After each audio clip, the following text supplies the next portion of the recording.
todos juntos. Zacarias, capítulo 3. Fica próximo de Malaquias. Diz assim a palavra do Senhor, a quarta visão, o sumo sacerdote Josué. Deus me mostrou o sumo sacerdote Josué, o qual estava diante do anjo do Senhor, e Satanás estava à mão direita dele para se lhe opor.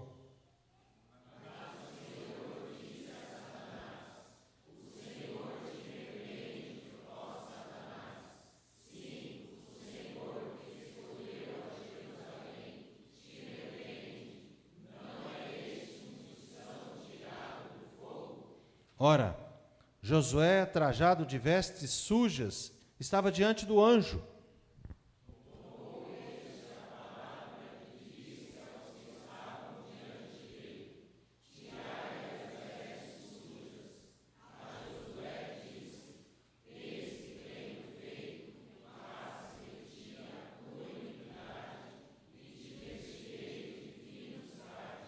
E disse eu: põe-lhe um turbante limpo sobre a cabeça.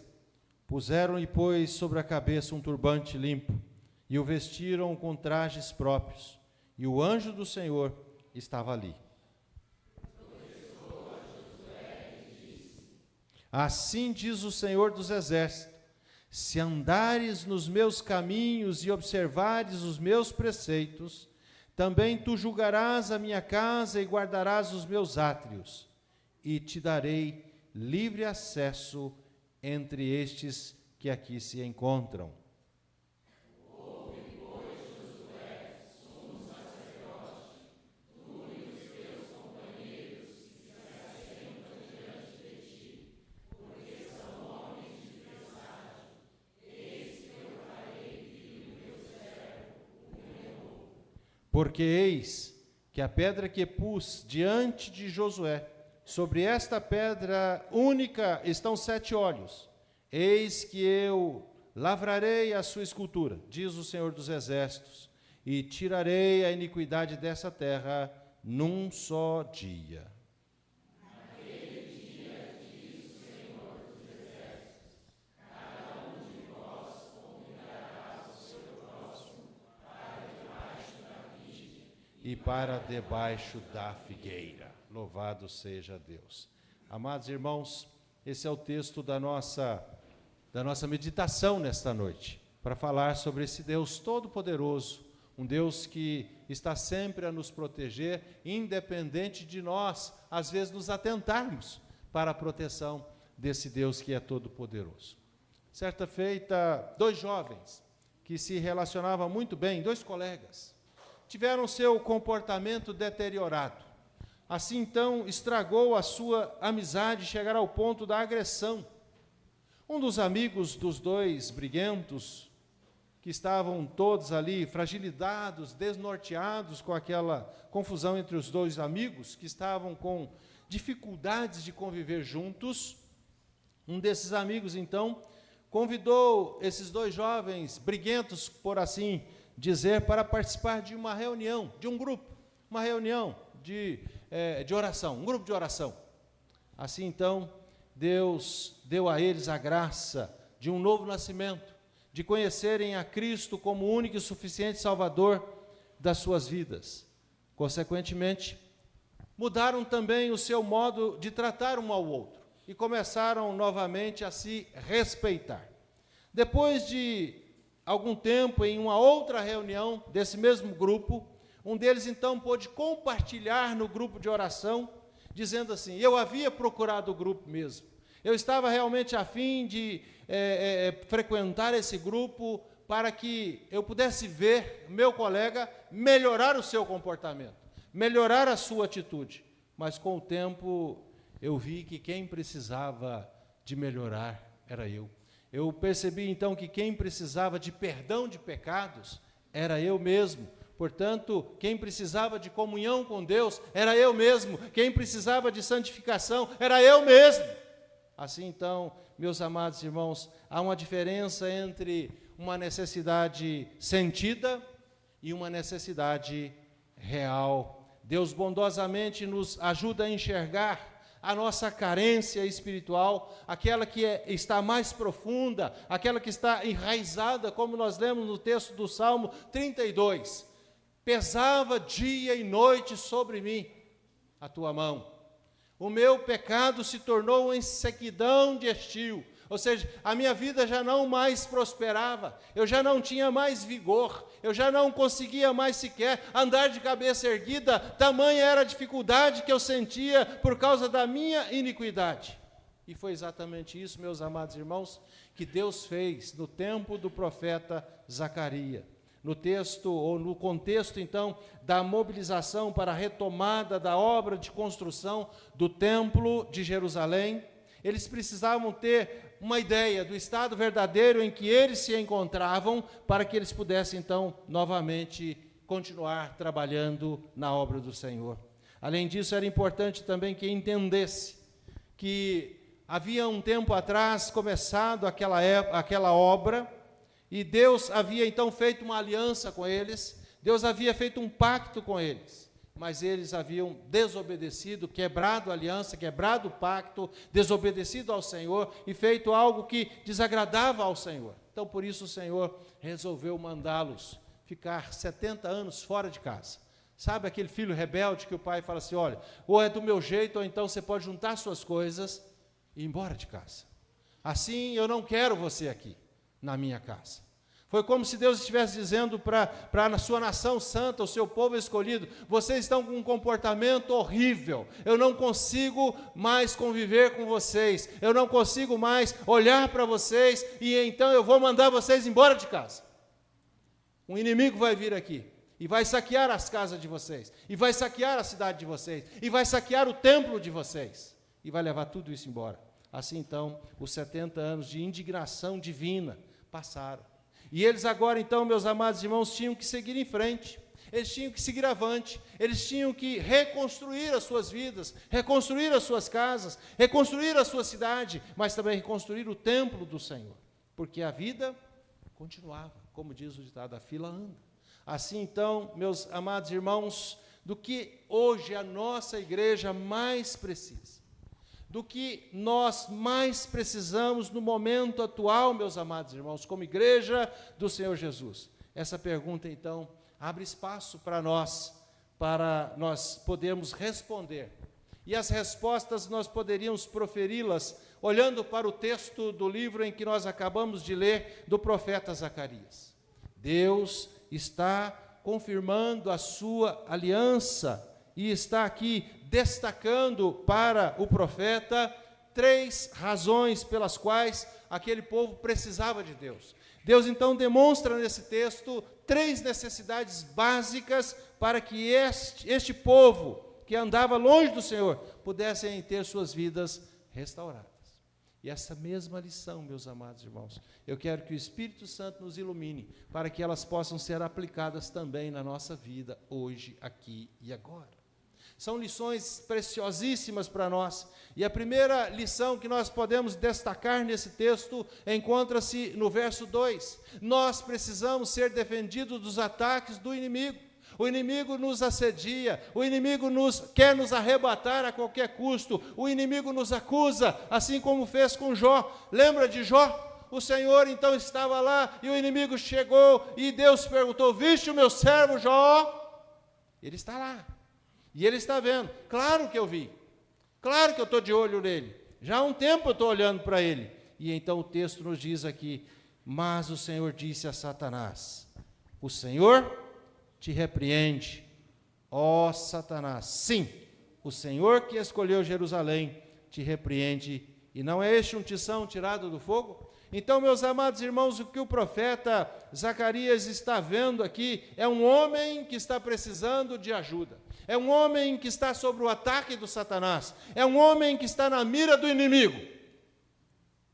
E assim, então, ele precisa de um escudo, ele precisa de uma proteção, ele precisa de alguém que lhe socorre. Então, trata-se do sumo sacerdote. Ele é também chamado de Josuá, em Esdras, no capítulo 2, no verso 2. O seu nome significa Jeová ou Javé, e é encontrado de 3 formas na Bíblia Sagrada o nome do sacerdote Josué. Josué em hebraico, Josuá em aramaico, que vem de onde eles estavam, e Jesus em grego.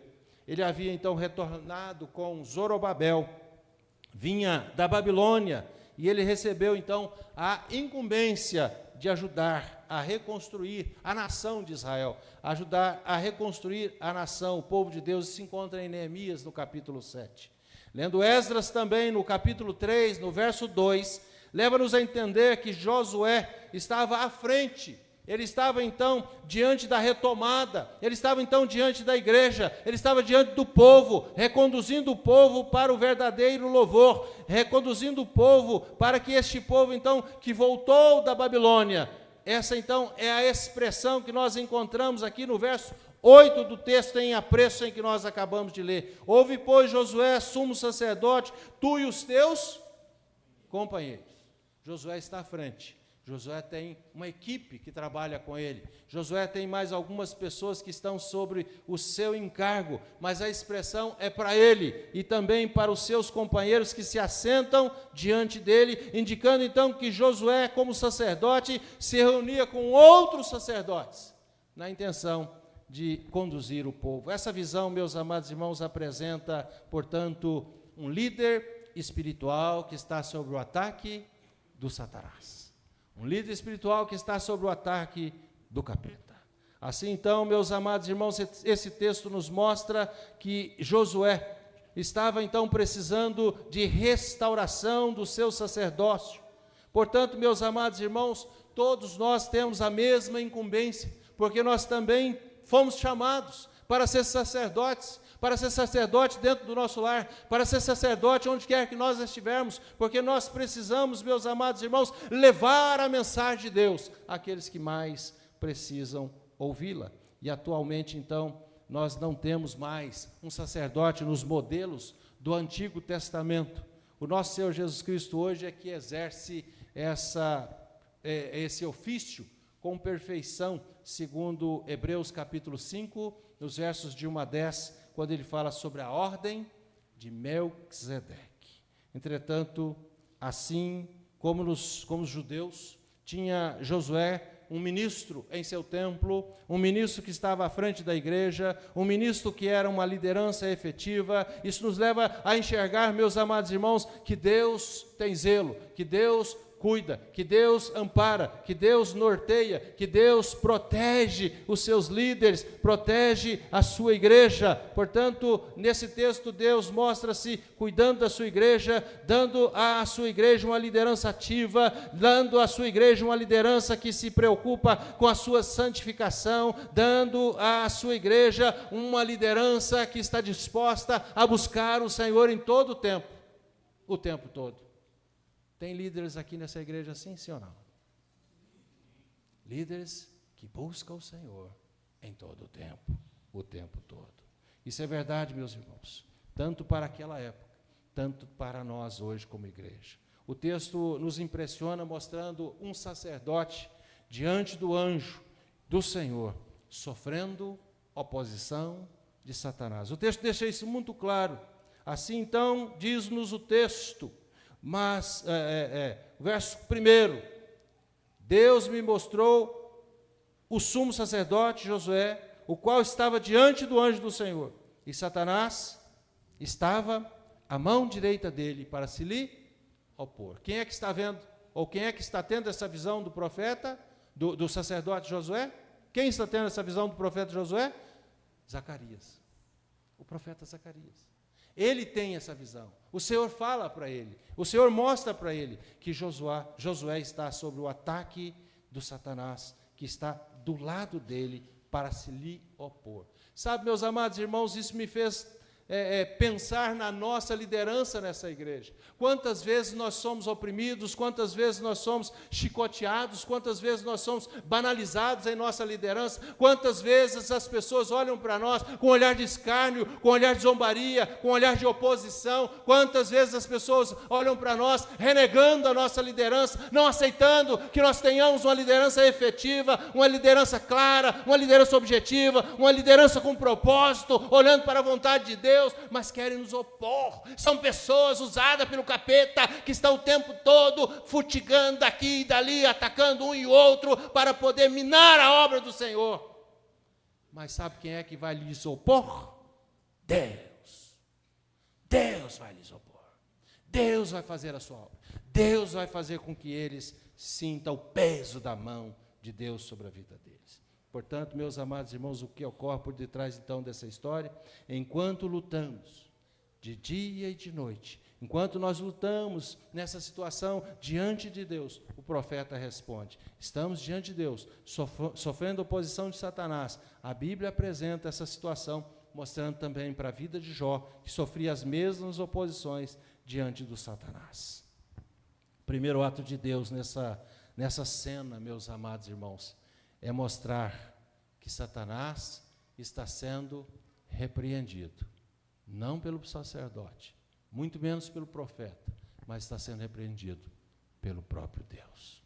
Quantas vezes eu e você, às vezes estamos distraídos, não estamos percebendo, mas do nosso lado tem alguém para nos atacar, fortemente, veementemente, para nos destruir, para nos descalçar, para nos levantar oposição, mas é o Senhor que os abate, é o Senhor que os tira para longe de nós, porque o Senhor cuida de nós, o Senhor nos defende. Diz o texto que o nosso Deus defende os seus servos, sempre aqueles que pertencem ao Senhor, pode contar com o cuidado de Deus ao seu lado. O Senhor faz isso, meus amados irmãos, por causa do seu amor pelos seus servos. O Senhor faz isso porque Ele é soberano, Ele é livre, e o texto nos diz no capítulo 3, no verso 2, no capítulo 1, no verso 17, no capítulo 2, no verso 12, que Deus escolheu Jerusalém para poder ser a menina dos seus olhos.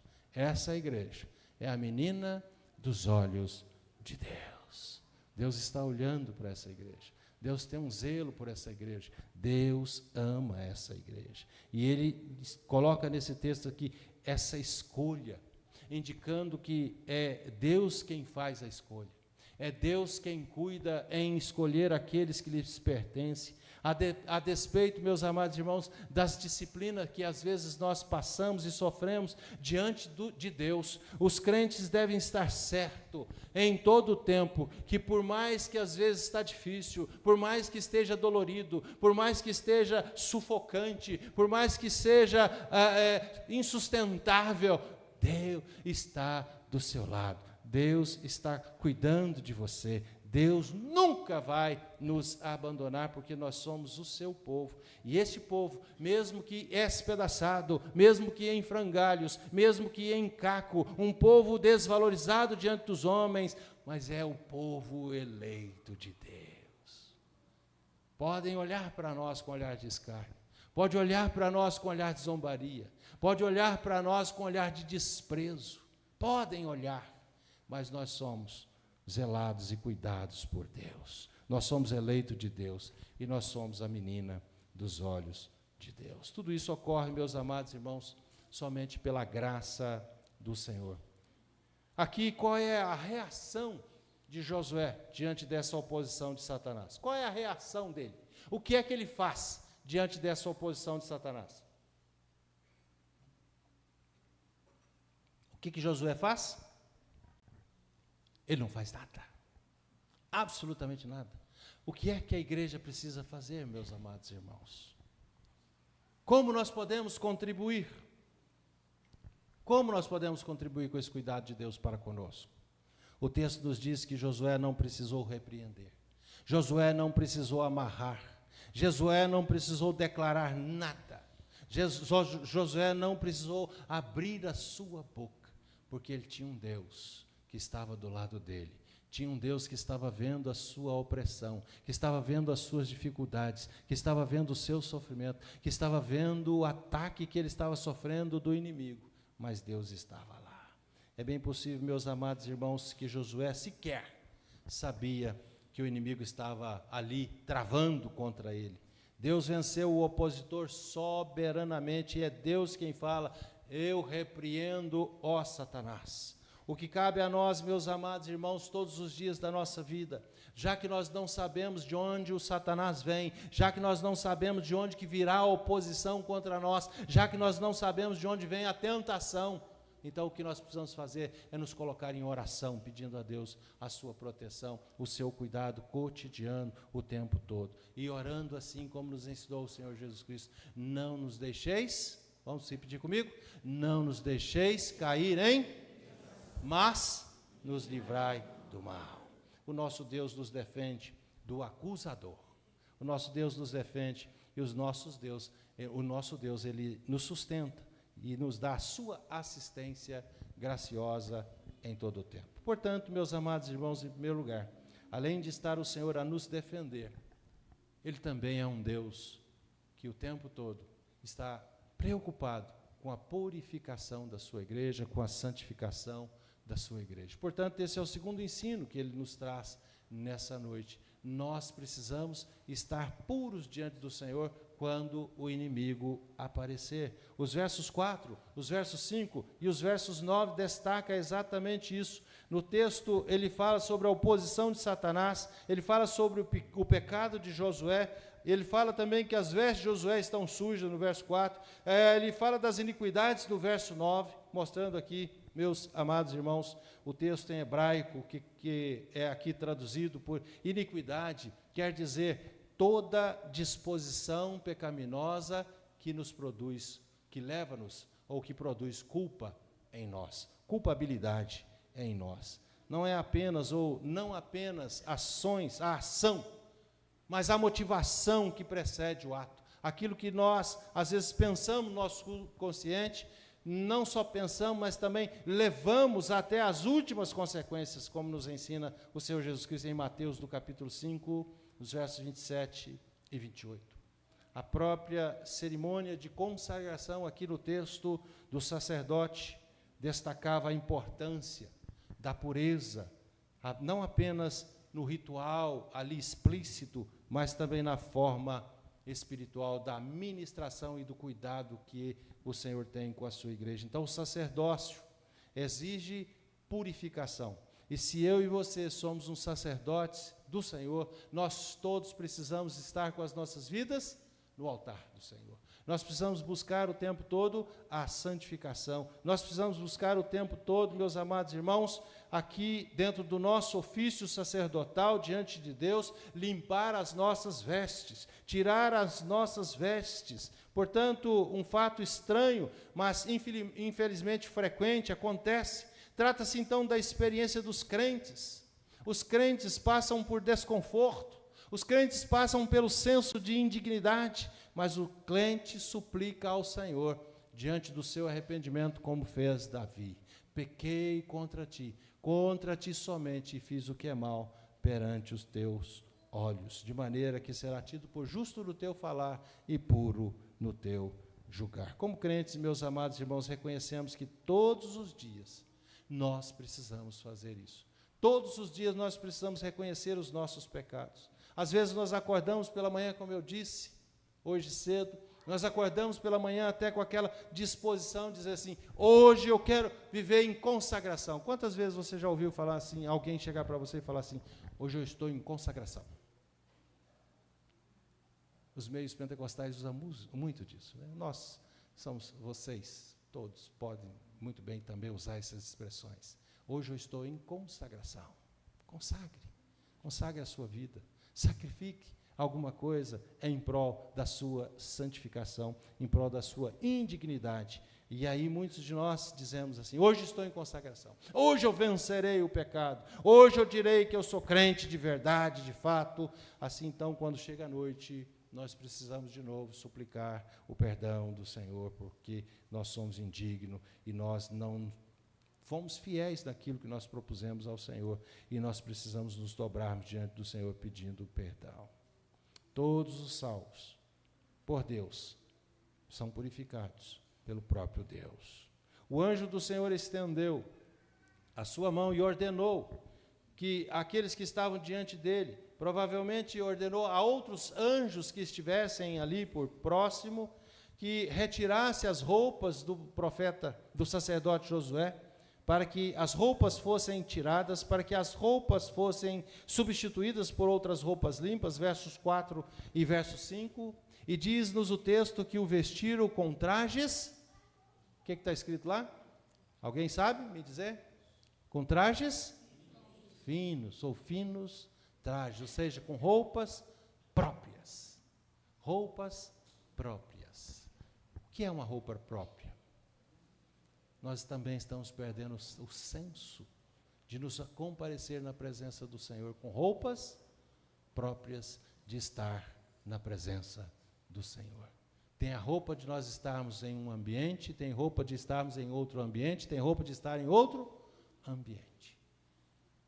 Ah, mas o Senhor aceita, então eu posso vir aqui com roupa de banho? Sim ou não? Não.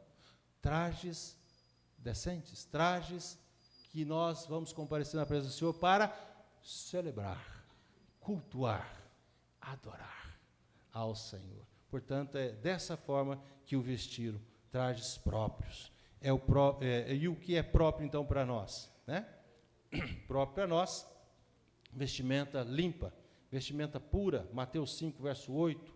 E essa, então, parte da visão de Zacarias, meus amados irmãos, nos lembra também o texto do profeta Isaías, do capítulo 6, quando ele reconhece a sua indignidade, quando ele reconhece que está diante do Senhor, o que é que ele fala? Eu estou perdido. Ninguém lembra dessa fala do profeta Isaías? Eu estou perdido. Estou perdido. Quantos de nós chegamos aqui na igreja nesse estado? Quantos de nós chegamos aqui e pensamos, se hoje eu vou me comparecer na presença do Senhor, mas eu estou completamente indigno de me comparecer na presença do Senhor? Sequer nós lembramos, sequer nós pensamos no Senhor. Às vezes nós comparecemos realmente nesse santuário, às vezes nós comparecemos neste lugar, mas com um senso de altivez tão alto que nós não olhamos para as nossas indignidades, para os nossos pecados, para a nossa pecaminosidade e não pedimos o perdão do Senhor ao entrarmos neste lugar. Nós já precisamos entrar aqui prostrados, adorando ao Senhor e pedindo misericórdia ao Senhor, porque Ele é um Deus perdoador, é um Deus que veste o seu filho indigno de uma veste pura, de uma veste limpa, assim como fez o pai do filho pródigo. Quando o filho chegou, ele chegou indigno, mas logo depois ele foi trajado com uma roupa decente. Ele foi vestido com uma roupa que o honrava como filho de Deus. Muitas vezes, meus amados irmãos, nós não só entramos, como nós andamos por aí com uma roupa que não glorifica, que não enaltece, que não engrandece o nome do nosso Deus. Essa é a mesma demonstração lá de Apocalipse, no capítulo 19, no verso de 6 a 9, quando ele fala das bodas do Cordeiro, quando a igreja, diz lá em Apocalipse, vestirá linho finíssimo, providenciado pelo nosso Senhor e Redentor, para que esta purificação ocorra para conosco. É necessário somente nós estarmos debaixo da graça soberana do nosso Senhor Jesus Cristo. Josué, aqui nesse texto, não fala que ele precisou de participar de nenhuma campanha, também não mostra no texto que ele queimou os papéis com os nomes dos seus pecados na fogueira santa, também não mostra Josué aqui fazendo boas obras a fim de se tornar um credor do perdão do Pai. Apenas ele recebeu esse cuidado de Deus, um cuidado imerecido, um favor imerecido. Deus é quem purifica. Se Josué e o povo, por ele representado, possuía naquele momento alguma coisa, se o povo possuía alguma coisa, o texto nos diz que eram vestes sujas. Vestes sujas. A contestação disso, meus amados irmãos, deve nos motivar, deve nos levar a repetir a súplica da oração que o Senhor Jesus Cristo nos ensinou. Perdoa as nossas dívidas, assim como nós perdoamos os nossos. Você pode repetir comigo? Perdoa as nossas dívidas, assim como nós perdoamos nossos devedores, ou aqueles a quem nos tem ofendido. A saúde da nossa vida espiritual, a saúde da nossa alma, a saúde dessa igreja, passa pelo crivo da confissão, passa pelo crivo do reconhecimento de que nós não merecemos, mas nós precisamos. E se nós precisamos buscar veementemente, buscar com vontade, intercedendo por nós mesmos, para que Ele nos purifique, intercedendo também uns pelos outros ao Deus vivo que nos acolhe, que nos purifica com a sua graça infinita. Portanto, meus amados irmãos, se nós destacamos em primeiro lugar que Deus está lá abrigando as nossas brigas, defendendo as nossas guerras, lutando por nós, tirando de sobre nós o peso que tenazmente o diabo coloca sobre as nossas vidas, se Deus faz isso, se Deus repreende o opositor, se Deus cuida de nós. Em segundo lugar, se esse mesmo Deus também está preocupado com a nossa sujeira, com a nossa imundície, se Ele veste com roupa limpa o sacerdote, e se Ele também faz isso com Davi, e se Ele fez isso com Davi, Ele faz também com cada um de nós. E agora, em terceiro lugar, Ele nos mostra nesse texto, que se nós já fomos cuidados pelo Senhor, repreendendo o inimigo, se Ele já nos santificou e está agora cuidando da nossa vida espiritual, o que é que nós precisamos fazer?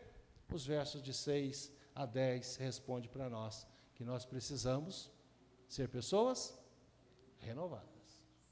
Renovadas. Precisamos renovar. E diz-nos o verso 8. Leia comigo o verso 8. Ouve, pois, Josué, sumo sacerdote, tu e os teus companheiros, que se assentam diante de ti, porque são homens de presságio. Eis que eu farei vir o meu servo, de novo. Deus pode fazer vir para a sua vida agora, e você sair daqui uma pessoa nova, totalmente diferente daquela que entrou aqui nessa noite. Assim tem sido as orações de muitos. Deus, eu quero voltar para casa diferente do que eu cheguei. Deus, eu não quero voltar para casa com a sensação de estar pior do que quando eu vim para essa casa, do que quando eu entrei neste lugar. Não permita que o diabo, em momento algum, tire de você a sua alegria e o seu prazer de cultuar a Deus. O Senhor há de repreendê-lo, para que você tenha a sua vida renovada diante do Senhor. O povo de Deus, meus amados irmãos, além de ser defendidos, cuidados, purificados, eles também precisam ser renovados em santificação. A maneira como o anjo, então, do Senhor se dirigiu a Josué chama a nossa atenção. Diz-nos o texto, ele prostrou, ou seja, mandou e advertiu solenemente a Josué. Josué recebeu a ordem, uma ordem absoluta, uma ordem inquestionável. Portanto, meus amados irmãos, as promessas que existem nos versos de 7 a 10 são dadas dentro de um contexto de solene exortação, de renovo, de uma vida nova, de uma vida agora que está pura diante de Deus. Ou seja, ele tinha que andar nos caminhos do Senhor, ele tinha que obedecer os seus preceitos, ele tinha que servir ao Senhor, como diz o Salmo 100, com alegria em seu coração. Se você recebeu esse mesmo chamado do Senhor, se o Senhor tem esse mesmo cuidado com você, saia também com essa mesma disposição daqui, nessa noite. Portanto, andar no caminho do Senhor equivale, meus amados irmãos, a sujeitarmos ao caráter de Deus, a sujeitarmos às intenções de Deus, a seguirmos a trilha estabelecida pelo Altíssimo, aquilo que Ele deixou prescrito da sua palavra. Mas nós também sabemos, meus amados irmãos, se negligenciarmos a instrução, isso implica para nós em correr perigo a esta sujeição. Temos que rejeitar qualquer coisa que coloque em perigo ou que nos faça desviar da orientação da palavra do Senhor. Josué precisava adorar a Deus corretamente. A liturgia, então, dos cultos tem sido, meus amados irmãos, abordadas com um método cotidiano para atrair pessoas, para encher templos. Eles vão adaptando a palavra de Deus, vão tornando a palavra de Deus agradável ao homem, por medo de perder o homem, por medo de perder os membros, por medo de perder as pessoas. Mas o que o Senhor Jesus Cristo nos ensina é que Ele não tinha medo de perder as pessoas. As palavras dele eram duras, as palavras deles eram severas, as pessoas realmente levantavam e iam embora, todas elas. E certa feita Jesus olhou para os seus discípulos e disse: vocês querem ir embora também? Pode ir, mas eu não vou mudar o meu discurso. Eu não vou mudar a forma como eu falo com vocês, porque as minhas palavras é fonte de vida. Pedro responde: para quem iremos, se só o Senhor tem palavras de vida eterna? Bom, vão ser duras as palavras, mas são essas palavras duras que vão levar vocês ao céu. São essas palavras duras que vão levar vocês ao encontro do Todo-Poderoso. Assim, então, meus amados irmãos, nessa profecia, Zacarias afirma que os preceitos do culto devem ser observados, e isso tem a ver com o renovo, com santificação, com vida de prostração diante do Senhor. Nosso Senhor Jesus Cristo, meus amados irmãos, não pode ser adorado, segundo a nossa confissão de fé de Westminster, segundo o engano do nosso coração ou pelas invenções de Satanás. O nosso culto deve seguir as ordens e os preceitos divinos, porque são acompanhados de promessas para a nossa vida. Assim diz o Senhor dos Exércitos. Verso 7, você pode ler comigo, sim ou não? Você pode ler comigo, verso 7? Assim diz o Senhor dos Exércitos: se andares nos meus caminhos e obedecer meus preceitos, também tu julgarás a minha casa, guardarás os meus atos, e te darei livre acesso entre estes que aqui se encontram. Livre acesso. Você vai entrar e sair. Você tem livre acesso, porque você está onde? Na presença do Todo-Poderoso, aquele que te escolheu, aquele que te salvou. E tem mais. O texto ainda tem uma segunda promessa maravilhosa para nós. Ele diz assim: tirarei a iniquidade dessa terra em quanto tempo? Alguém lembra do texto? Tirarei a iniquidade dessa terra em um só dia. Em um só dia. Essa é a promessa do Senhor. E essa promessa aponta para a obra redentora do nosso Senhor e Salvador, Jesus Cristo, consumada na cruz do Calvário. Em um só dia eu sararei o pecado dessa terra. Portanto, paz, aprazimento, bênção completa, o renovo que traz a santificação ocorre somente pela graça do nosso Senhor e Salvador Jesus Cristo. Ninguém pode, meus amados irmãos, oferecer a Deus algo que Ele não possui em si mesmo, e sim aquilo que nós recebemos do próprio Deus. Os crentes podem agradar a Deus somente porque desfrutam da obra que o Senhor realiza na nossa vida, nos renovando a cada dia, nos tornando homens e mulheres novos, cheios de Espírito Santo do Deus. Portanto, a nossa saúde espiritual exige reconhecimento de que nós precisamos de Deus para nos santificar. Somente Ele é suficiente, somente Cristo pode realizar essa obra em nós. Nós aprendemos no domingo passado, no primeiro texto, quando lemos, ou quando tivemos ali o título de Deus fala com o seu povo, Deus governa o seu povo, Deus restaura o seu povo, e hoje nós aprendemos que Deus defende o seu povo, que Deus purifica o seu povo, que Deus santifica e renova o seu povo. Isso precisa ser reafirmado por nós. Nesse tempo em que nós vivemos, meus amados irmãos, nós precisamos de restauração.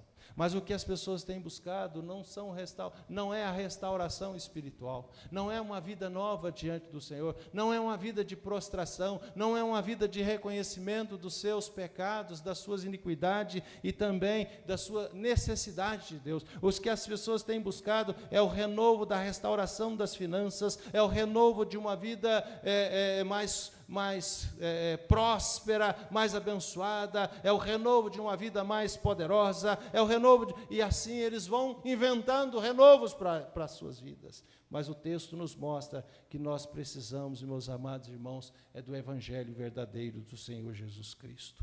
Em sua providência, Deus usa os problemas que nós enfrentamos no nosso dia a dia para nos despertar, para nos acordarmos dessa vida, dessa letargia em que nós vivemos, porque nós não podemos perder de vista o que o Senhor tem realizado na nossa vida, o que o Senhor tem feito por nós, o que o Senhor vai fazer através de nós. O Evangelho, então, propõe para nós uma restauração para a nossa vida e para a nossa comunhão com Deus.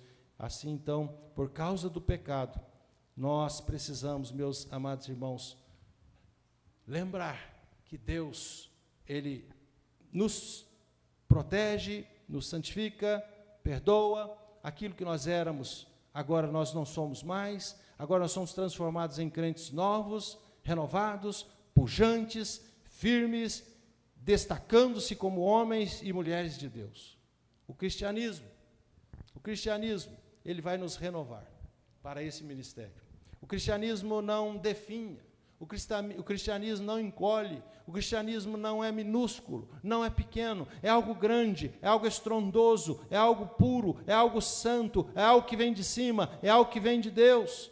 Assim como aquela nação precisava ouvir do profeta Zacarias essa mensagem da parte de Deus, também o Senhor faz questão de fazer com que esta mensagem chegue aos nossos corações. O cristianismo, meus amados irmãos, tinha o seu ministério, e então chegou àquele povo, e aquele povo era uma nação amarga, uma nação que havia padecido muitos anos lá no cativeiro babilônico, e Jesus Cristo veio com uma proposta de restauração completa, com a proposta de restauração, de morrer na cruz para renovar, para refazer, para aniquilar, para acabar com todo o pecado do povo em um só dia. E Deus nos convoca o seu povo, convoca a sua igreja para viver esse renovo de Deus, sair daqui novas criaturas, sair daqui hoje novas pessoas, com nova tendência, com novo desejo em seus corações, de exercer, tanto aqui como em seus lares, ou em qualquer lugar que você estiver, o sacerdócio real, o sacerdócio santo,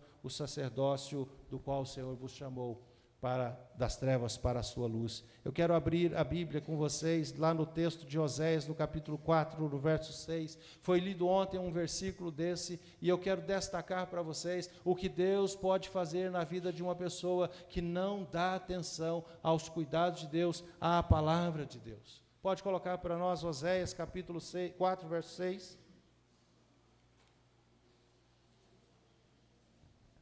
Pode ler comigo? Oséias capítulo 4, verso 6. O meu povo está sendo destruído, porque lhe falta conhecimento, porque tu, sacerdote, rejeitaste o conhecimento, também eu te rejeitarei, para que não sejas sacerdote diante de mim, visto que te esqueceste da lei do teu Deus, também eu te esquecerei dos teus filhos. Vocês estão me ouvindo, senhor? Vocês estão ouvindo esse texto, sim ou não? Você é um sacerdote, sim ou não? Portanto, não esqueça, não rejeita o conhecimento. Ele está fazendo essa promessa. Vocês se rejeitarem a mim, eu vou esquecer vocês, e eu vou esquecer os filhos de vocês também. Você pode ser a maldição para os seus filhos, quando você não segue os ensinos da palavra de Deus, quando você não vive dentro do seu lar os ensinos da palavra de Deus. Olhemos, meus amados irmãos, para Cristo e experimentemos a sua graça infinita. Vamos nos alimentar mais do Evangelho de Cristo, vamos confiar nas promessas inauditas do Senhor Jesus Cristo. Creiamos que Cristo é suficiente para nós. Deseje Cristo, deseje mais e mais e mais de Cristo. Não é assim que nós cantamos o hino 222? Mais de Cristo. Eu quero mais de Cristo? Pois é, vamos cantar esse hino juntos?